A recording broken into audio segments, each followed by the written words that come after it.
Pag may pain yan ng isda sa loob, kapag nalagay na yan nila yan. Anong tawag dito? Panggal. Panggal? Oo. Panggal. Para saan to?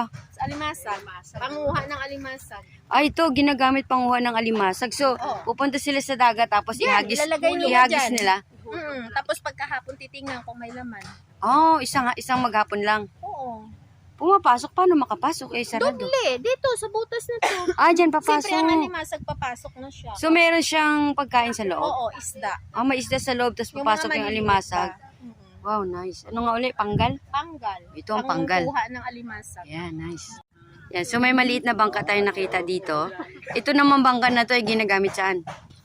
Sinasakyan pag mag-ano ng panggal, magkuha. Oh, so itong bangka Diyan pala lang, ilalagay ay niya. partner ng panggal. So ito yung ginagamit nila pang karga nun, tapos ihagis nila sa dagat. Ito nilalagyan natin, no? Alin po? Yan. Diyan ipabato ang panggal pag nakuha na. Tapos lutang-lutang lang? Hindi, pag ikarga mo dyan kasi kukunin mo siya eh. Maglalagay ka. Ginatongtong, ginapatong dyan, no? Tapos ilagay ang panggal dyan.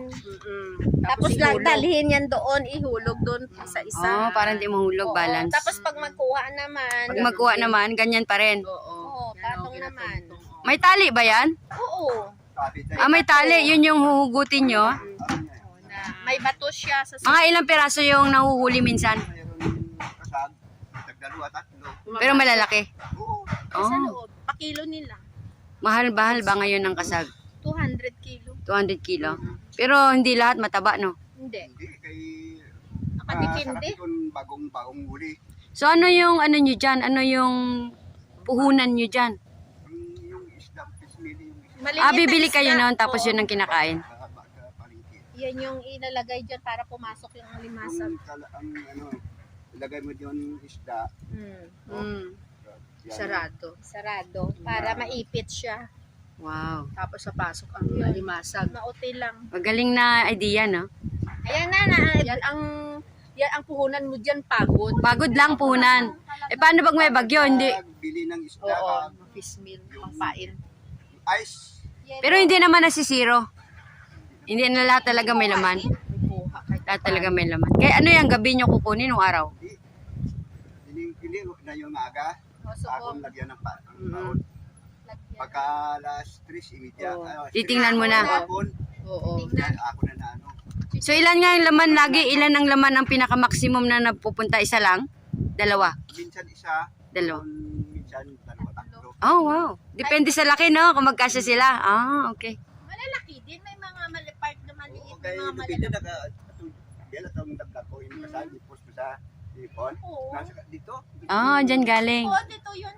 Kasi Binili pag bumibili ako. So pag nakahuli kayo ng marami, meron kayong bagsakan sa palengke o kahit sino lang gustong bumili? Oo, ginadala doon sa lugnot. Oo. May ginaano, Doon sa kabilang isla ginadatahan na yun. sila. Doon yung Ah, isla. meron na. Saan po yung bahay nyo? Ayun ba? Sa inyo yung bayabas na yan? Oo. Wow. Napapansin ko bawat bahay may bayabas at aratilis, no? Mga tanim. Oy, may kalabansi pa, yun, no? Oo. Siyempre, para na pag gusto mo may kukunin ka na. Kaya nga. Masipag ka lang magtanim. Oo. Ang tao balay balay kay cute-cute yan, puno rin sa mga bulak-bulak. Yun na nga, oo. Malinis. Oo. Diba? Right, so we're having fun. Marami kami natutunan dito. Salamat po sa informasyon. Salamat po. Bye. Hi.